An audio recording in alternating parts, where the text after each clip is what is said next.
ಕೊಪ್ಪಳದಲ್ಲಿ ಸ್ಟೀಲ್ ಕಾರ್ಖಾನೆ ವಿರೋಧಿಸಿ ಹೋರಾಟ ಸಚಿವ ಎಂಬಿ ಪಾಟೀಲ್ ಹೇಳಿದ್ದೇನು. ಇದರ ಜೊತೆ ಮತ್ತಷ್ಟು ಸುದ್ದಿಗಳನ್ನು ನೋಡ್ತಾ ಹೋಗೋಣ. ಕರ್ನಾಟಕ ಟಾಪ್ 20ಯಲ್ಲಿ ಉತ್ತರ ಕನ್ನಡ ಜಿಲ್ಲೆಯ ಹೊನ್ನಾವರದ ಕಾಸರಗೋಡ್ನಲ್ಲಿ ಖಾಸಗಿ ಬಂದರು ನಿರ್ಮಾಣ ಸಮೀಕ್ಷೆ ವಿರೋಧಿಸಿ ಬೃಹತ್ ಪ್ರತಿಭಟನೆ ನಡೆಸಲಾಯಿತು. Honnavar port private limited company ಬಂದರು ನಿರ್ಮಾಣಕ್ಕೆ ಸರ್ವೆಗೆ ಮುಂದಾಗಿತ್ತು. ಇದನ್ನು ವಿರೋಧಿಸಿ ನೂರಾರು ಜನರು ಸಮುದ್ರಕ್ಕೆ ಹಾರಿ ಪ್ರತಿಭಟನೆ ನಡೆಸಿದರು. ಈ ವೇಳೆ ಸಮುದ್ರಕ್ಕಿಳಿದ ಮಹಿಳೆಯೊಬ್ಬರು ಅಸ್ವಸ್ಥಗೊಂಡ ಘಟನೆ ನಡೆದಿದೆ. ತಕ್ಷಣವೇ ಪೊಲೀಸರು ಹಾಗೂ ಸ್ಥಳೀಯರು ಮಹಿಳೆಯನ್ನ ಆಂಬ್ಯುಲೆನ್ಸ್ನಲ್ಲಿ ಆಸ್ಪತ್ರೆಗೆ ಕರೆದೊಯ್ದು ಚಿಕಿತ್ಸೆಯನ್ನು ಕೊಡಿಸಿದರು. ಸಮುದ್ರದ ಸುತ್ತಮುತ್ತ ನಿಷೇಧಾಜ್ಞೆ ಜಾರಿಗೊಳಿಸಿದ್ರು. ಪ್ರತಿಭಟನೆ ನಡೆಸಿದ ಹಿನ್ನೆಲೆಯಲ್ಲಿ ಸ್ಥಳೀಯರು ಹಾಗೂ ಪೊಲೀಸರ ನಡುವೆ ವಾಗ್ವಾದ ನಡೆಯಿತು. ಬಂದರು ನಿರ್ಮಾಣ ಬೇಡ ಅಂತ ಸ್ಥಳೀಯರ ಪ್ರತಿಭಟನೆ ನಡುವೆಯೂ ಸರ್ವೆ ಕಾರ್ಯ ಮುಂದುವರಿಸಲಾಯಿತು.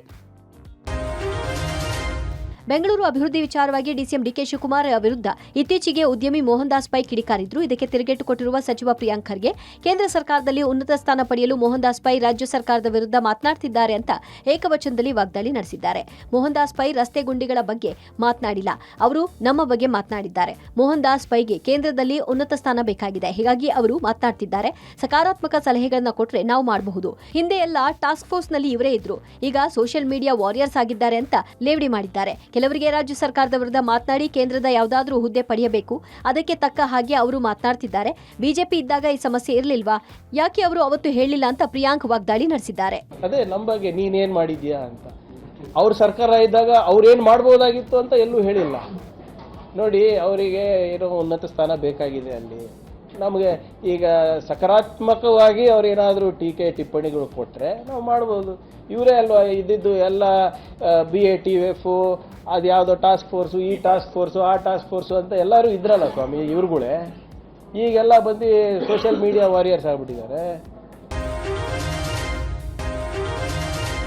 ಬುಲ್ಡೋಟ ಕಾರ್ಖಾನೆ ಸ್ಥಾಪನೆ ವಿರೋಧಿಸಿ ವಿವಿಧ ಸಂಘಟನೆಗಳು ಕೊಪ್ಪಳ ಬಂದ್ಗೆ ಕರೆ ಕೊಟ್ಟವು. ಅಲ್ಲದೆ ಗವಿಮಠದ ಗವಿಸಿದ್ದೇಶ್ವರ ಶ್ರೀಗಳು ಕೂಡ ಹೋರಾಟದಲ್ಲಿ ಭಾಗಿಯಾದರು. ಈ ಕುರಿತು ಮಾತನಾಡಿದ ಕೈಗಾರಿಕಾ ಸಚಿವ ಎಂಬಿ ಪಾಟೀಲ್, ಇಂಡಸ್ಟ್ರಿ ಬರೋದ್ರಿಂದ ಧೂಳು ಹೆಚ್ಚಾಗಿದೆ, ವಾಹನಗಳ ಓಡಾಟ ಹೆಚ್ಚಾಗಿದೆ. ಗವಿಸಿದ್ದೇಶ್ವರ ಶ್ರೀಗಳೊಂದಿಗೆ ನಾನು ಚರ್ಚೆ ಮಾಡ್ತೀನಿ ಅಂತ ಹೇಳಿದ್ದಾರೆ. ಗವಿಮಠವನ್ನ 2ನೇ ಸಿದ್ಧಗಂಗಾ ಮಠ ಅಂತ ಕರಿತೀವಿ. ಶ್ರೀಗಳ ಸಲಹೆ ಪಡಿತೀವಿ, ಸಿಎಂ ಜೊತೆಗೆ ಚರ್ಚಿಸಿ ನಿರ್ಧಾರವನ್ನ ಕೈಗೊಳ್ತೀವಿ. ಶ್ರೀಗಳ ಅಭಿಪ್ರಾಯ, ಅವರ ಬಗ್ಗೆ ಅಪಾರ ಗೌರವ ಇದೆ ಅಂತ ಎಂಬಿ ಪಾಟೀಲ್ ಹೇಳಿದ್ದಾರೆ. ಕಾರ್ಖಾನೆ ಸ್ಥಾಪನೆ ವಿರೋಧಿಸಿ ಕೊಪ್ಪಳ ಪರಿಸರದ ಹಿತರಕ್ಷಣಾ ವೇದಿಕೆ, ಜಿಲ್ಲಾ ಬಚಾವೋ ಆಂದೋಲನ ಸಮಿತಿ ಸೇರಿದಂತೆ ವಿವಿಧ ಕನ್ನಡ ಪರ ಸಂಘಟನೆಗಳು ಬೃಹತ್ ಪ್ರತಿಭಟನೆಯನ್ನು ನಡೆಸಿದ್ವು. ಗವಿಸಿದ್ದೇಶ್ವರ ಮಹಾಸ್ವಾಮೀಜಿಯವ್ರ ಜೊತೆ ನಾನು ಚರ್ಚೆಯನ್ನು ಮಾಡಿದ್ದೀನಿ. ಇಂಡಸ್ಟ್ರಿಗಳು ಬರೋದ್ರಿಂದ ಧೂಳು ಹೆಚ್ಚಾಗಿದೆ, ಆಮೇಲೆ ವೆಹಿಕಲ್ ಮೂವ್ಮೆಂಟ್ಸು ಜಾಸ್ತಿ ಆಗಿದೆ, ರಸ್ತೆಗಳು ಕೂಡ ಹಾಳಾಗ್ತಾ ಇದಾವೆ. ಇದೆಲ್ಲನೂ ಕೂಡ ಗವಿಸಿದ್ದೇಶ್ವರ ಮಹಾಸ್ವಾಮೀಜಿಯವರು ನನಗೆ ಹೇಳಿದ್ದಾರೆ. ಮುಖ್ಯಮಂತ್ರಿಗಳು ಚರ್ಚೆ ಮಾಡಿ ನಿರ್ಧಾರವನ್ನು ನಾವು ತೆಗೆದುಕೊಳ್ತೀವಿ. ನೆಚ್ಚಿನ ಶಿಕ್ಷಕನನ್ನ ಅಮಾನತು ಮಾಡಿದ್ದಕ್ಕೆ ವಿದ್ಯಾರ್ಥಿಗಳು ಶಾಲೆಗೆ ಬೀಗ ಹಾಕಿ ಪ್ರತಿಭಟಿಸಿದ್ದಾರೆ. ಯಾದಗಿರಿ ಜಿಲ್ಲೆಯ ವಡಗೇರ ತಾಲೂಕಿನ ಕ್ಯಾತನಾಳ ಗ್ರಾಮದಲ್ಲಿ ಸರ್ಕಾರಿ ಹಿರಿಯ ಪ್ರಾಥಮಿಕ ಶಾಲೆಯ ಮುಖ್ಯ ಶಿಕ್ಷಕ ಶರಣಪ್ಪ ಬಾಗ್ಲಿ ಅಮಾನತು ಖಂಡಿಸಿ ಗ್ರಾಮಸ್ಥರು ಹಾಗೂ ವಿದ್ಯಾರ್ಥಿಗಳು ಪ್ರೊಟೆಸ್ಟ್ ಮಾಡಿದ್ದಾರೆ. ವಿದ್ಯಾರ್ಥಿಗಳಿಂದ ಚರಂಡಿ ಸ್ವಚ್ಛ ಮಾಡಿಸಿದ್ದಾರೆ ಎಂಬ ಆರೋಪ ಇರುವ ವಿಡಿಯೋ ಸೋಷಿಯಲ್ ಮೀಡಿಯಾದಲ್ಲಿ ವೈರಲ್ ಆಗಿತ್ತು. ಹೀಗಾಗಿ ಇಲಾಖೆ ಅಧಿಕಾರಿಗಳು ಶಿಕ್ಷಕನನ್ನ ಅಮಾನತು ಮಾಡಿದ್ರು. ಆದರೆ ಶಿಕ್ಷಕ ಯಾವುದೇ ತಪ್ಪು ಮಾಡಿಲ್ಲ, ನಮ್ಮ ಶಾಲೆಗೆ ಅವರೇ ಬೇಕು ಅಂತ ಮಕ್ಕಳು ಹಾಗೂ ಗ್ರಾಮಸ್ಥರು ಪ್ರತಿಭಟನೆ ನಡೆಸಿದ್ದಾರೆ. ಅಮಾನತು ತೆರವು ಮಾಡೋ ತನಕ ಶಾಲೆಯ ಬೀಗ ಓಪನ್ ಮಾಡಲ್ಲ ಅಂತ ಪಟ್ಟು ಹಿಡಿದ್ರು.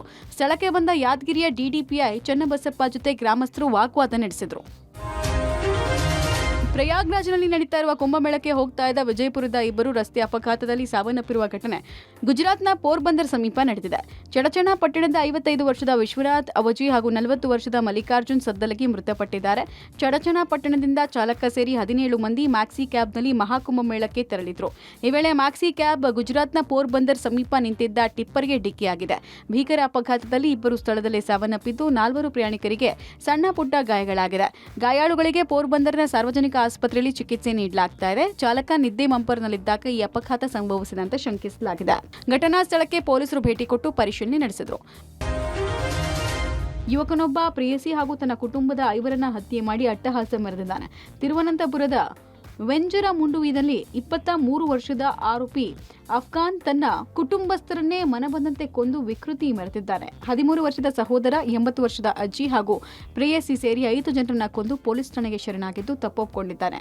ಅಫಾನ್ ತಾಯಿಯ ಮೇಲೆಯೂ ಕೂಡ ದಾಳಿ ಮಾಡಿದ್ದಾನೆ. ತಾಯಿಯ ಸ್ಥಿತಿ ಗಂಭೀರವಾಗಿದ್ದು ವೈದ್ಯಕೀಯ ಕಾಲೇಜು ಆಸ್ಪತ್ರೆಗೆ ದಾಖಲಿಸಲಾಗಿದೆ ಅಂತ ಪೊಲೀಸರು ತಿಳಿಸಿದ್ದಾರೆ. ಆರೋಪಿ ಶರಣಾಗುವ ಮುನ್ನ ವಿಷ ಸೇವಿಸಿರುವುದಾಗಿ ಹೇಳಿಕೊಂಡಿದ್ದು ತಕ್ಷಣವೇ ಆಸ್ಪತ್ರೆಗೆ ದಾಖಲಿಸಲಾಗಿದೆ. ಈ ಆಘಾತಕಾರಿ ಘಟನೆಗೆ ಕಾರಣ ಏನು ಎಂಬುದು ತಿಳಿದಿಲ್ಲ. ಈ ಬಗ್ಗೆ ತನಿಖೆ ನಡೆಸ್ತಾ ಇದ್ದೀವಿ ಅಂತ ಪೊಲೀಸರು ಹೇಳಿದ್ದಾರೆ.